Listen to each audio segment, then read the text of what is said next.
ప్రకాశం జిల్లా దర్శి నియోజకవర్గ YCP MLA అభ్యర్థిగా బూచేపల్లి శివప్రసాద్ రెడ్డి నియమించడంతో కార్యకర్తలు పెద్ద ఎత్తున సంబరాలు జరుపుకున్నారు. గత 2 రోజులుగా జాతీయ స్థాయి ఎడ్ల పందాలు నిర్వహించే సందర్భంలో వైసీపీ అధిష్టానం అభ్యర్థిగా ప్రకటించడంతో దర్శిలో వైసీపీ కార్యకర్తలు సంబరాలు చేసుకున్నారు. ఈ సందర్భంగా డాక్టర్ బూచేపల్లి శివప్రసాద్ రెడ్డి మాట్లాడుతూ ప్రజలు నా వెంట నడిచి నాకు మద్దతుగా నిలబడటం ఎంతో సంతోషంగా ఉందని హర్షం వ్యక్తం చేశారు. అదేవిధంగా తన తండ్రి బాటలోనే అభివృద్ధికి తోడ్పడతానని ప్రజలకు హామీ ఇచ్చారు. ఎన్నికల్లో వైసీపీ గెలుపు ఖాయమని ఆయన అన్నారు. ప్రతి కార్యకర్త కూడా తన విజయానికి కృషి చేయాలని ఆయన కోరారు.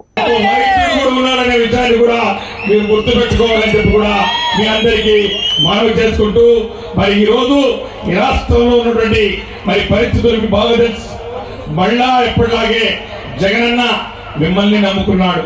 ప్రజలకు మేలు చేశారు కాబట్టి, ప్రజల్లో ఉన్నాం కాబట్టి మళ్ళా మీరు తీసుకున్నటువంటి నిర్ణయం 4.5 సంవత్సరాల క్రితం చక్కటి ఫలితాన్ని సంక్షేమ కార్యక్రమాలన్నీ అందరికీ అందాయి.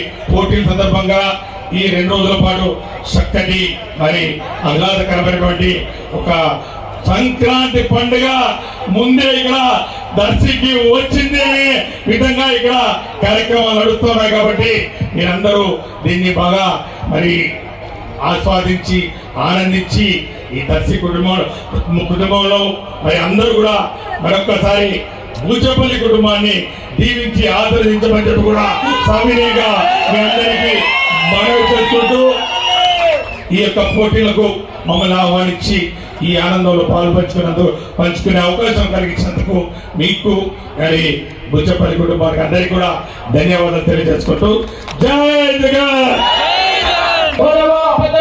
కార్యక్రమానికి విచ్చేసి మీ అమూల్యమైన సందేశాన్ని మాకు తెలియజేసినందుకు గౌరవ పెద్దలైనటువంటి దర్శి నియోజకవర్గం ఎడ్ల బల ప్రదర్శన పోటీలకు బూచేపల్లి శివన్న గారి ఆహ్వానం మేరకు ఇక్కడికి రావడం జరిగింది. ఇక్కడ ఉన్నటువంటి యువకులను, అదే రకంగా వైఎస్ఆర్ కాంగ్రెస్ పార్టీ నాయకులను, కార్యకర్తలు అందరూ కూడా కలుసుకోవడం నిజమంటేనే చాలా సంతోషం. ఎందుకంటే దాదాపు ఒక 2 నెలల్లో రాష్ట్రంలో ఎన్నికలు రాబోతున్నాయి. కాబట్టి రాజకీయ వాతావరణం అనేది రాష్ట్రంలో వేడెక్కుతుంది. మన చంద్రబాబు నాయుడు గారు కూడా రాష్ట్రం అంతా తిరిగి వైఎస్ఆర్ కాంగ్రెస్ పార్టీ ఏ రకంగా ఉండాలా, వైసీపీలో ఎవరికి టికెట్లు ఇవ్వాలా, ఏ క్యాండిడేట్ని ఎక్కడి నుంచి నిలబెట్టాలనేది కూడా ఆయన చెప్తే మేము వినాలనేట మాట్లాడుతున్నాడు మీటింగ్లలో పోయి. జగన్మోహన్ రెడ్డి గారు 2010లో కాంగ్రెస్ పార్టీ వాళ్ళు ఇబ్బంది పెడుతున్నప్పుడు బయటికి రావాలని చెప్పి ఆయన ఎవరు ఆయనకు చెప్పలే.